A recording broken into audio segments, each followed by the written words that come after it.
আমাদের সমাজ রাষ্ট্র পরিবারের ভিতরে এমন অনেক মানুষ আছে, তারা যখন কোরআন মাহফিলে যখন হুজুরে আলোচনা শোনে, কোরআন এন্ড হাদিস থেকে যখন জান্নাত জাহান্নামের ভয়াবহতা, জাহান্নামের কঠিন শাস্তি, এরপরে জান্নাতের নিয়ামত সুখ শান্তি, এগুলো যখন আলোচনা শোনে, আর দুই দিন নামাজে যখন ইমাম যখন ওয়াজ করে, এরপরে জুমার নামাজে ইমাম সাহেব খুতবার আগে যখন বয়ান করে, এমনটি অবস্থায় এই স্থানে থাকা অবস্থায়, এই বৈঠকে থাকা অবস্থায় মানুষ চিন্তা ভাবনা করে, সে বলে আজ থেকে ভালো হয়ে যাব, আমি আর মন্দ কাজ করব না, অশ্লীল বেহাপনা যত অপরাধ কাজ আছে, যত মন্দ কাজ আছে, এই সকল কাজ থেকে বিরত রাখবো, আমি ভালো হয়ে যাব।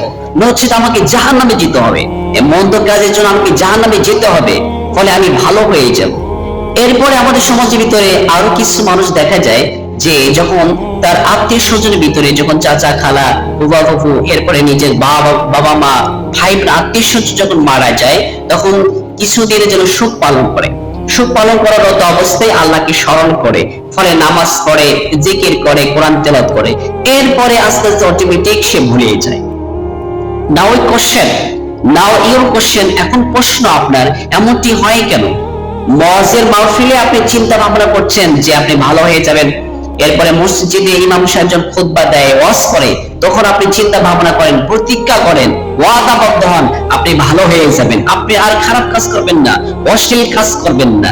এরপরে যখন মসজিদ থেকে বাইরে হয়ে যান, ওয়াজ মাহফিল থেকে, প্যান্ডেল থেকে, মঞ্চ থেকে যখন বের হয়ে যান, বাড়ির দিকে রওনা হন, দুনিয়ার দিকে যখন রওনা হয়ে যান, এরপরে ভুলে যান কেন? এর কারণ হচ্ছে তিনটি। নাম্বার ওয়ান, শয়তানের ধোঁকা। শয়তান আপনাকে ভালো ভালো কাজগুলো ভুলিয়ে দেয়। নাম্বার টু, নফস, আপনার নফস আপনাকে ধোঁকা দেয়, এইগুলো সৎ কাজ, আল্লাহর বিধান কাজগুলো ভুলে দেয়। নাম্বার থ্রি হচ্ছে দুনিয়ার লোভ লালসা ভালোবাসা, দুনিয়া মায়া মোহাব্বত, নারী, সুন্দর নারীর উপরে আকর্ষণ, এরপরে টাকা পয়সা দিকে আকর্ষণ, এরপরে খারাপ বন্ধুদের সাথে স্পর্শ করার কারণে, তাদের সাথে ওঠা বসা কারণের জন্য, এগুলো থেকে আপনাকে কোরআন এন্ড হাদিস এগুলো আপনাকে অটোমেটিক ভুলিয়ে দেয়। ভুলিয়ে দেওয়ার কারণে কি হয়? ফলে আবার সে আপনি পাপে লিপ্ত হয়ে যান, আবার সেই গুনার কাজে লিপ্ত হয়ে যান। এটা হয় কেন? কারণ হচ্ছে শয়তান আপনাকে আল্লাহর কথা ভুলিয়ে দেয়, নফস আপনার আল্লাহর কথা ভুলে দেয়, এরপরে আপনার দুনিয়া লোভ লালসা মায়া মোহাব্বত, এটা পড়ার কারণে আপনার এই সাবজেক্ট, আল্লাহ তাআলার সাবজেক্টটা ভুলিয়ে দেয়, ফলে আপনার আমল জিরো হয়ে যায়। আর আমল জিরো হলে কি হবে? আপনার নেকির পাল্লা, নিজের পাল্লা যদি, মানে আমলের পাল্লা যদি হালকা হয়ে যায়, আপনাকে you go to the hellfire. If you go to the hellfire, আপনাকে জাহান্নামে যেতে হবে।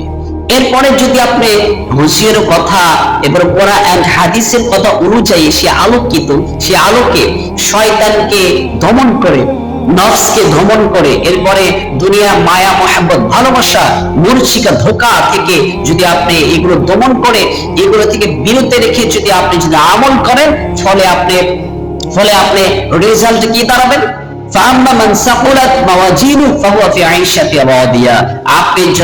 আপনার ফলাফলের জন্য you go to the paradise, আপনি জান্নাতে যাবেন। সুবহানাল্লাহ সুবহানাল্লাহ।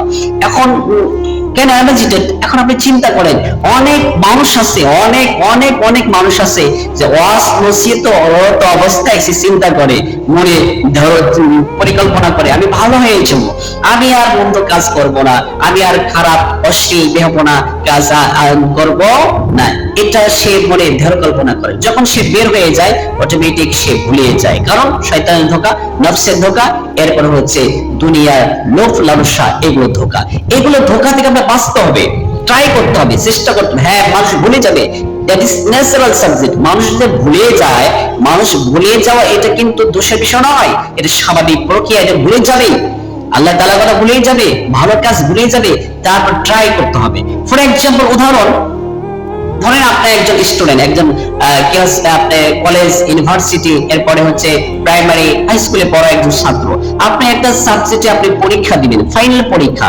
এই পরীক্ষাতে যদি আপনি প্রিপারেশন যদি না নেন, আপনি চেষ্টা করে যদি এই প্রশ্নের যে প্রশ্নটা আসবে সেই প্রশ্ন যদি আপনি মুখস্থ না করেন, আপনি চেষ্টা করে যদি এটা আয়ত্ত যদি না করতে পারেন, তাহলে কি আপনি ভালোভাবে পরীক্ষা দিতে পারবেন? নো। আপনি ভালোভাবে প্রিপারেশন না নিলে, আপনি চেষ্টা না করলে, সংগ্রাম না করে আপনি যদি পরীক্ষা দিতে যান, পরীক্ষায় আপনার অ্যানসার দিতে পারবেন না, কারেক্ট অ্যানসার দিতে পারবেন, ফলে আপনি ফেল হয়ে যাবেন। ঠিক একই ভাবে আপনি শয়তান ধোঁকা দেবে, নফস ধোঁকা দেবে, দুনিয়ার লোভ লালসা ধোঁকা দেবে।